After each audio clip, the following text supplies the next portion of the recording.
taranta ka ng bonggang-bongga, okay? Na AI to, ganyan, fake, deepfake, da.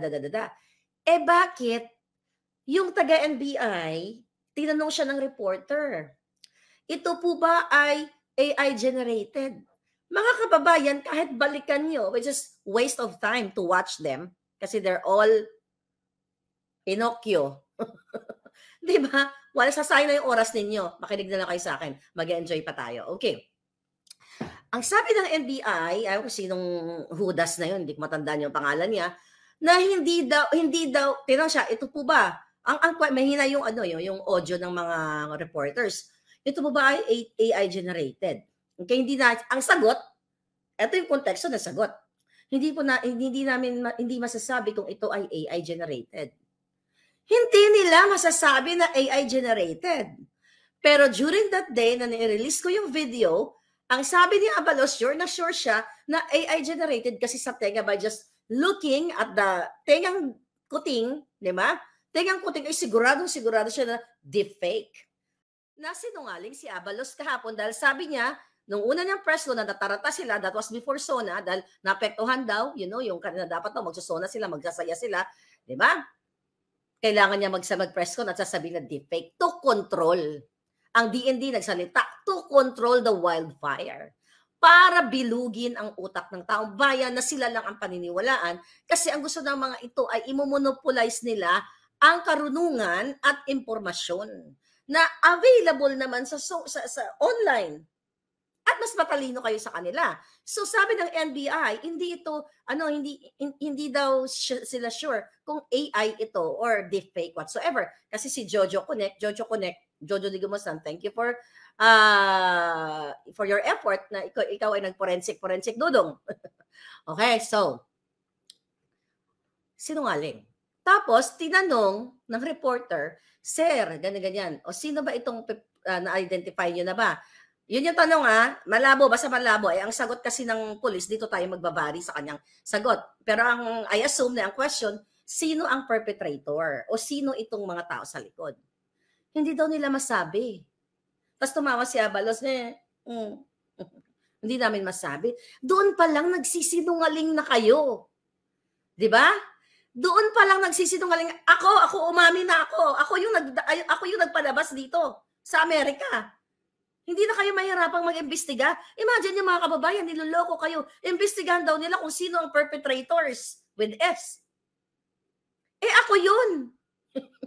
Ako yung tinutukoy nila. Ayaw nila ako pangalanan. Bakit? Ayaw yung malaman ng taong bayan na may isang maharlika na naglakas ng loob na i-present ang video ng isang mama. Yeah, si Jojo de Guzman Connect TV. Ayan, thank you. Sabi ni Elizabeth.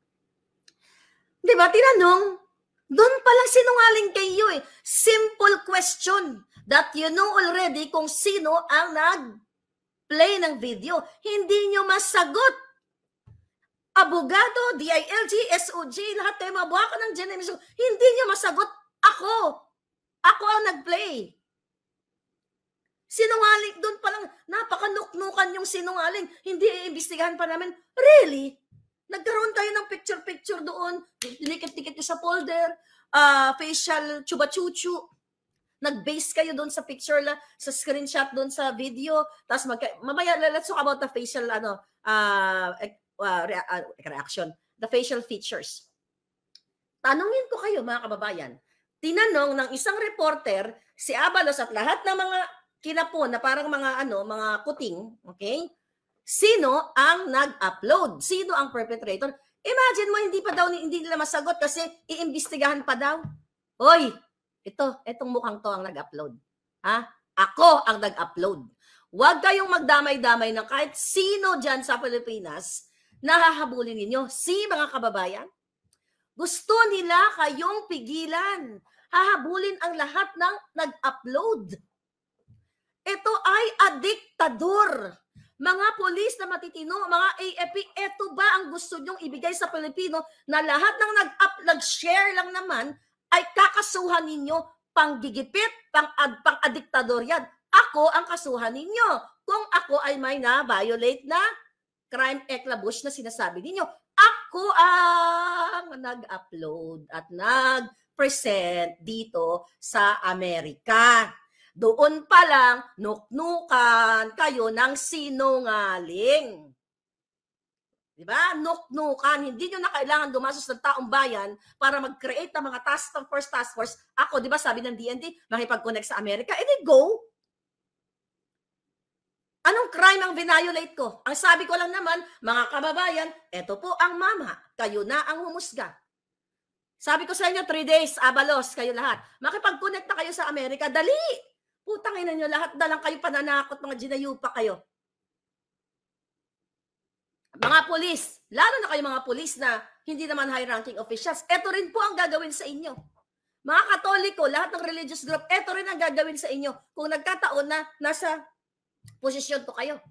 Okay. Bakit sinungaling? Mga kababayan, palanggingging, okay? Nag-focus sila sa tenga. Okay? Wait. Sabi ang tenga, ganito, yung pina, yung lobe, eclabush. Unang-una, pull kayong lahat.